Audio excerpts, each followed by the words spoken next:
8-scale sprint car part 2. Here's the lower section of the chassis that I've been working on. This piece here is solid brass, which I drilled and tapped for 440 threads, bolted it on top and bottom, because a link from the rear suspension is bolted to this, so I wanted that to be nice and sturdy. And then this piece here is a much thicker piece rather than the 1/4 inch and the 7/32 put into one piece. I just got a thicker material, which you see here. It's a 64 thousandths wall. I got that from McMaster.com, mcmaster.com. You can get all kinds of materials from that site, and you don't have to be a major company to order something from them. On this piece here, the front suspension is connected to, so I wanted that to be good and sturdy. And here's the first half. Got that pretty well complete. Now, if you recall from the first video, the soldering took a little bit longer than I was anticipating. Even though this is a 400-watt soldering tip, maybe you can call it a 44 Magnum because it is kind of beefy, but it had to go with a 500 Magnum. So this one here is a 550 watt, and it does a much better job. So here's the new tip in action.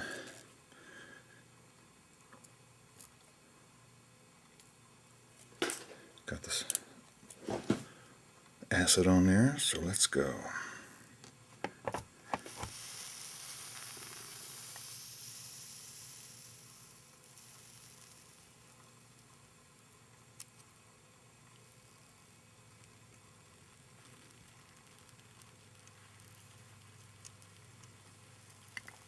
Now it's flowing in there nice and easy.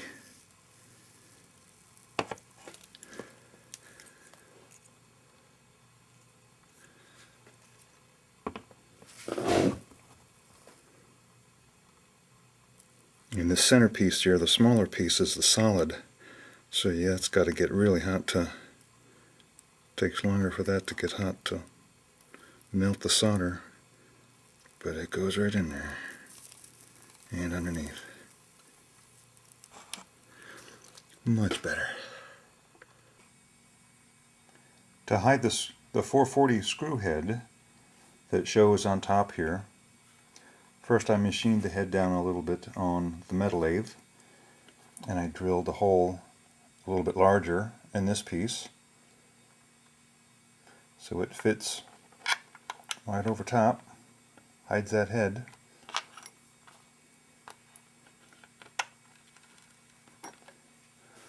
So now that piece is ready to be soldered into place. Now I have the two side pieces done, the left and right chassis pieces. Now they're mounted in place for final soldering.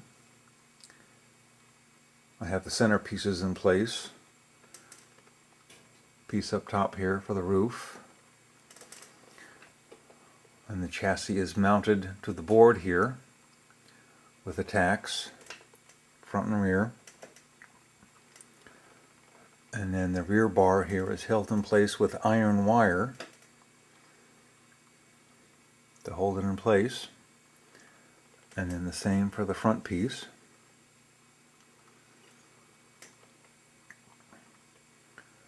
See the elastic bands there holding it as well, and the wooden pieces.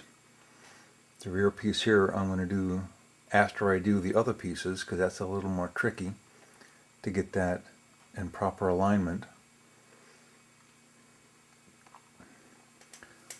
So now it's becoming three-dimensional, which makes it look more like a real sprint car.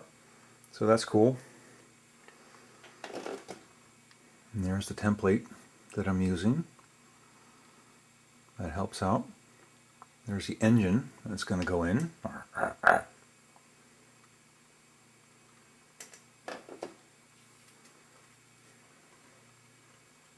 To be continued.